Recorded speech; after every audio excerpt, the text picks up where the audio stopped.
गुरुदेव और माँ गायत्री के चरणों में कोटि कोटि नमन। आप सभी को प्रणाम। अथर्ववेदीय चिकित्सा पद्धति के प्रणेता थे युग ऋषि पूज्य गुरुदेव। आध्यात्मिक चिकित्सा के आचार्य परम पूज्य गुरुदेव ने वैदिक महर्षियों की परंपरा को इस युग में नव जीवन दिया। उन्होंने आध्यात्मिक चिकित्सा के वैदिक सूत्रों, सत्यों एवं रहस्यमय प्रयोगों की कठिन साधना दुर्गम हिमालय में संपन्न की।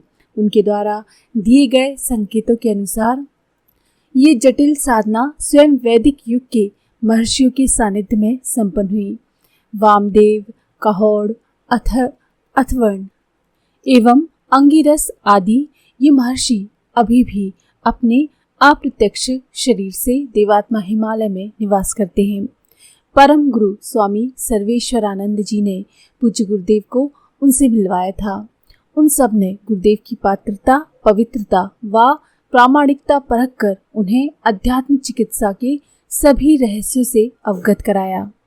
यूं तो ऐसी रहस्यात्मक चर्चाएं गुरुदेव कम ही किया करते थे, फिर भी कभी कभी प्रश्नों के समाधान के क्रम में उनके मुख से ऐसे रहस्यात्मक संकेत उभर आते थे।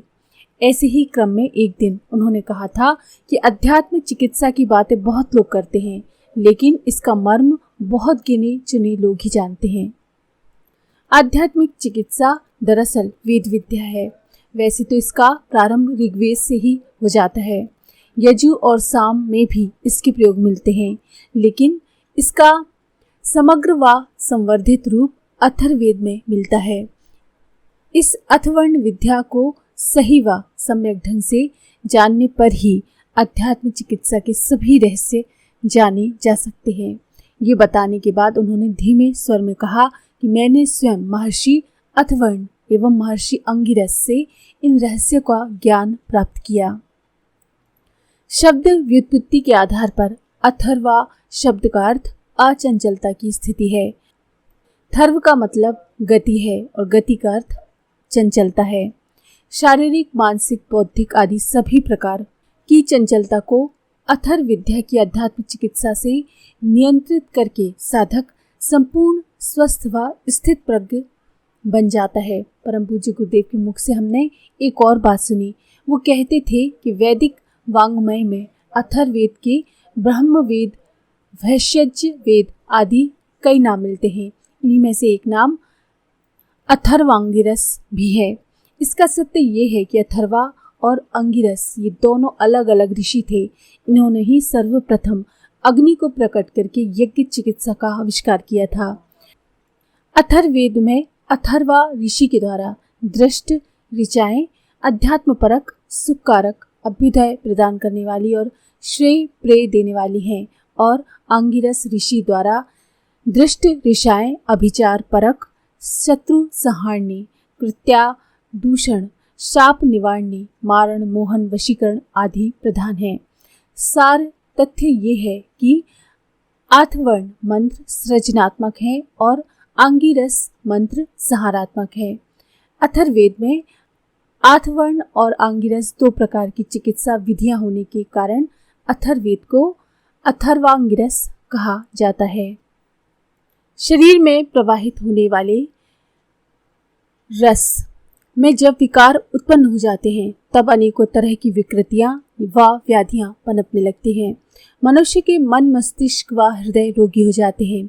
शरीर के इस तरह रोगग्रस्त होने पर अथर्ववेद के आध्यात्मिक चिकित्सा विधान द्वारा जलावशेषण, हस्तामिमर्श, मणि बंध, हवन एवं उपस्थान आदि करने से यथा अथर्ववेदीय मंत्रों द्वारा अभिमंत्रित औषधि भेषज उपचार से मनुष्य रोग मुक्त होकर स्वस्थ और निरोग बनता है। जलावसेचन, मणिबंध और औषधि भेषज आदि उपचार से शरीर के अंगों के विकृत या शुष्क रस सजीव व सशक्त बनते हैं। युग ऋषि परम पूज्य गुरुदेव इस अथर्ववेदीय अध्यात्म विद्या के विशेषज्ञ थे। उनका कहना था कि असाध्य रोग, भयंकर दुर्घटना, मारण, कृत्य आदि अभिचार कर्म, दुर्भाग्य, दैत्य और प्रेत बाधा, पागलपन को अध्यात्म चिकित्सा का मर्मज्ञ केवल सिर पर जल छिड़ककर या सिर पर हाथ रखकर अथवा मणियां बांधकर दूर कर सकता है। जो इन प्रयोगों को जानते हैं उन्हें इस सत्य का ज्ञान है कि अथर्ववेदीय अध्यात्म चिकित्सा कोई चमत्कार न होकर एक प्रायोगिक व वैज्ञानिक व्यवस्था है। परम पूज्य गुरुदेव के ज्येष्ठ पुत्र श्री ओम प्रकाश जी अपनी किशोरावस्था में उनके साथ रहा करते थे। गुरुदेव की आध्यात्मिक चिकित्सा से जुड़ी अनेकों अनुभूतियां वो सुनाते हैं।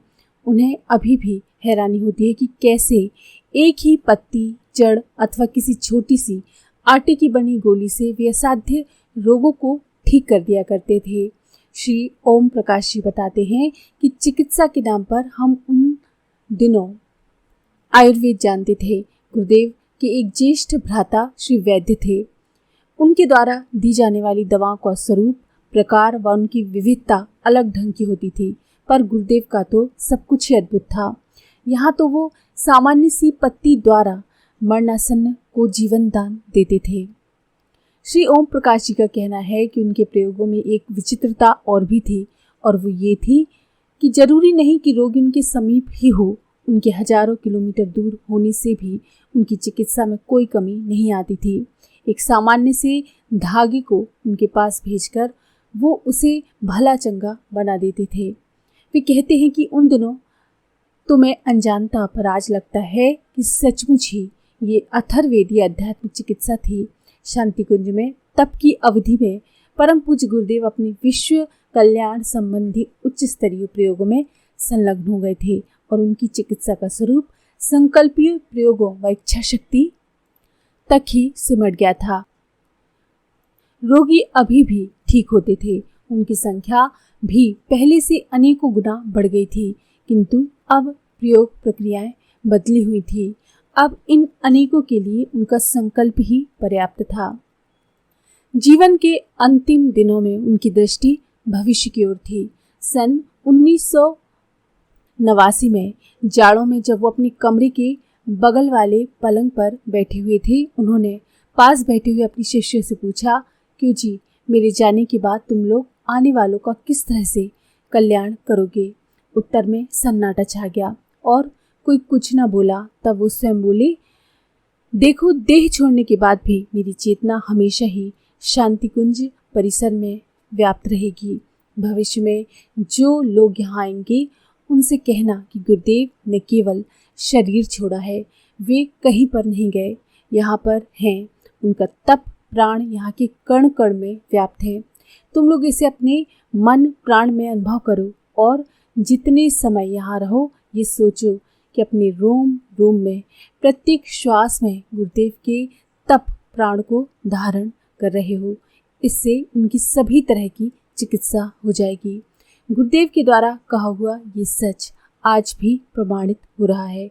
उन्होंने आध्यात्मिक चिकित्सा का जो प्रवर्तन किया, आज उसे विश्व दृष्टि में मान्यता मिल रही है। आज के लिए इतना ही।